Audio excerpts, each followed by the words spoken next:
kapitan, si barangay kagawad, barangay kapitan, pwede nang dalhin yung mga politiko na gusto nilang suportahan. Naguluhan ako doon. Naguluhan talaga ako. Sabi ko, paano kung magkakaaway pa yung mga barangay kagawad na yan? Paano pa makapagtatrabaho yung mga barangay officials na yan? Eh di gagamitin nila yung mga pag-aari ng barangay para sa kanila mga politikong sinusuportahan. Ngayon, delikado yun. Para sa akin, delikado. Si Kapitan, sinusuportahan si Neil, no? Nakakandidato bilang mayor. Eh natural, sasabihin ni Neil, sino ba dyan, Kapitan Lourdes, ang mga hindi sa atin? Ayan sir, si Riza sir, hindi atin yan. Huwag mong bigyan yan ng huwag mong isama sa tupad yan. I mean, I don't know. Kunin natin ang pahayag yung Lente. Legal Network for Truthful Election. Attorney live kayo sa RMNDZ XL Manila. Attorney Ona Caritos. Magandang hapon po, si Lourdes po ito. Magandang hapon po, Ma'am Lourdes. Magandang hapon po sa lahat ng ating mga tagapakinig at tagapanood. Attorney, para malinaw lang sa amin, no? Ano ba ito yung pinapayagan na ng COMELEC na yung mga barangay officials kasama na yung mga SK na sumama sa kampanyahan, hayagang sumuporta na sa mga kandidato sa eleksyon? Kami po, ginagalang po namin yung posisyon ni COMELEC dyan, pero hindi po kami nag-agree sa ganyang positioning kasi katulad nga po na nabanggit nyo kanina, Ma'am Lourdes, mas lalong mapopoliticize ang mga barangay natin, lalo na may usapin tayo ng mga iba't ibang social welfare programs ngayon, katulad ng AKAP, AIX, MAIT, TUPAD, alam naman po natin lahat, sa barangay lahat dumadaan yan. Lalo na ngayon, magiging parte sila ng kampanya. Hindi po natin maalis talaga na mas lalo mabahira ng politika yung pag-distribute ng social welfare programs natin. Oo. Attorney, ano ba yung magiging... Sandali, para lang malinaw, no? Alimbawa ako si Kagawad. Pwede na ako magsama-sama sa iyo, attorney, na kumakandidato ka bilang mayor kahit saan ka pumunta? Okay lang ba na yon? Ganun ba yon? Yan po yung base sa pagkakasabi po ng COMELEC. Gusto po nating makita yung COMELEC resolution patungkol dyan kasi wala pa po tayong nakikitang naka-upload sa website nila. Pero base po dun sa pagkakarinig po natin at pagkakapanood sa mga statements nila ay parang ganun po yung magiging effect niya na pwede nang sumama sa kampanya ang ating mga barangay at SK officials. Kahit na hindi niya barangay, ano yun? Dapat lang ba siya mangampanya kay mayor sa barangay niya? Or kahit hindi niya barangay, pwede nang sumama si konsehal ng si SK tsaka si kagawad ng barangay?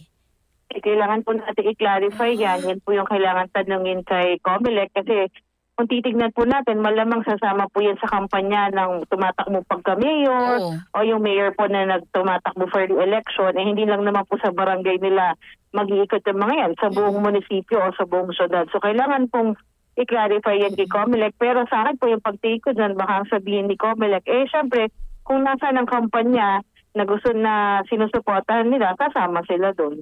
Attorney, sandali, ang kinatakot ko, baka wala nang maiwan sa barangay.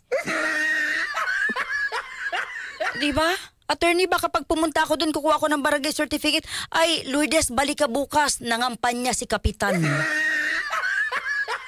Kailangan po natin yung klarong guidelines ng guidance po ng COMELEC patungkol dyan. Kasi maaari po at napaka-posibleng mangyari ng ganyang sitwasyon. Baka makita na lang po natin sa mga barangay natin ay mga barangay secretary, treasurer, yung po hindi mga elected, yung po mga ina-appoint ni CAP.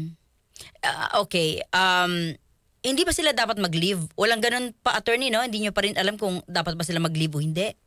Wala po. Kasi kung titingnan po natin, ang nakalagay po kasi sa Omnibus Election Code, barangay elections should be non-partisan. So ang pagtingin po ni COMELEC dyan, hindi applicable yung provision na yan sa national at local election. Ay dun po nila tinitingnan na, pwede silang maksumama sa pangangampanya. Hindi lang doon sa mag-express sila ng support as exercise ng kanilang freedom of expression. Ngayon, kaya lantaran po, outright sinasabi ni COMELEC, pwede na rin sila actively ng mga kampanya at sumali sa kampanya ng mga tumatakbo sa election. Okay. Attorney, ang trabaho ba ng barangay officials ay 8 hours or 24 hours din as usual na sinasabi lagi ng mga politiko na ako ay nagsisilbi 24 oras? Ang patingin po natin dyan ay 24/7 kasi lalo na po sa barangay, ang security naman po, ang pag-ensure, pag-maintain ng security sa barangay ay 24/7. Kapag may bigla emergency nangyari, dapat meron kang tatakbuhan sa barangay.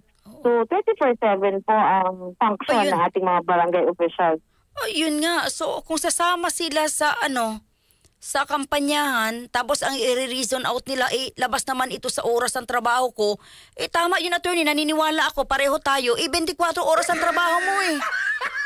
Mas marami pang oras mo ngayon kay Mayor. Yung kailangan lang po ng clarification at guidelines yun nga po talaga. Hindi lang sa COMELEC, sama na po natin ng DILG kasi DILG din naman po ang pangunahing government agency na nagsusupervise sa ating mga barangay at SK officials. Attorney, pwede bang gamitin ni Kagawad at ni SK yung gamit ng barangay? Like yung bus or multicab, mga ganon? Naku, yan po. Bawal na bawal po yan. Yan po yung tinatawag natin na ASR or Abuse of State Resources. At kapag ganyan, pag yan ay nangyari, sila ay nahuli o sila ay na-report na gumagamit ng service ng barangay, yung barangay hall para sa pag-store ng mga campaign paraphernalia, gamitin po yung printer ng barangay. Nagkaroon po ng kaso nitong huling 2022 national local elections na meron pong na-disqualify na local official dahil gumamit siya ng printer ng Kapitolyo. So ganun rin po ang magiging applicable sa ating mga barangay officials. Sila po ay maaaring makasuhan ng ASR or yung Abuse of State Resources na tinatawag po natin. Sa tingin niyo, attorney, itong usapin na ito, anong impact nito sa 2025 election? Malaki po ang impact niyan kasi for the longest time po parang gray area.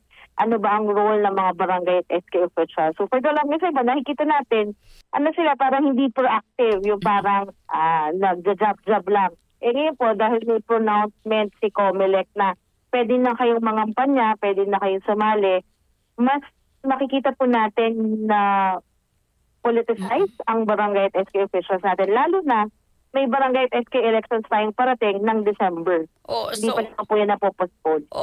So hindi na non-partisan ang mga barangay officials ngayon? Well, ang feeling ko po, ang pagbasa ng COMELEC doon sa provision natin sa Omnibus Election Code, pagdating lang po sa barangay elections, hindi po pwedeng magtaas ng kamay ng mga barangay at SK officials natin. Maging parte ng isang local party ang mga tumatakbo natin sa barangay at SK election. So ganun po yung reading nila ng provision ng Omnibus Election Code na yun. Kaya po sila nagkaroon ng ganitong pronouncement. Okay. Medyo totoo ka, attorney, no? Maraming dapat basahin at lalo na ang daming miyembro ng TUPAD, ng 4Ps. Totoo yun, attorney, dumadaan talaga siya kay kapitan sa mga barangay officials. And attorney, alam mo, maging totoo na tayo, di ba? Sinuportahan ko si Mayor. Do you think pagdating ng eleksyon namin, hindi ako susuportahan ni Mayor? Ano po yan? Normal na kalakaran sa politika at eleksyon sa Pilipinas. Kaya nga po kami ay hindi po nag-agree sa pronouncement po ni COMELEC na yan. Lalo na po sa usapin ng paggamit ng mga gamit, resources, tao ng gobyerno. Kasi malaking problema na po yan sa election na parang pagtingin po natin, tanggap na ng mga tao, yan po ay mali, yan po ay election offense. So parang lang po, mas napapalakas na at napapalaki yung problema po natin ng paggamit ng mga gamit ng gobyerno pagdating po sa election. Attorney, maraming salamat sa inyo pong reaksyon. Thank you po. At katuwang niyo kami sa Lente. Mabuhay kayo, attorney. Good afternoon. Maraming salamat rin po. Magandang hapon po. DZ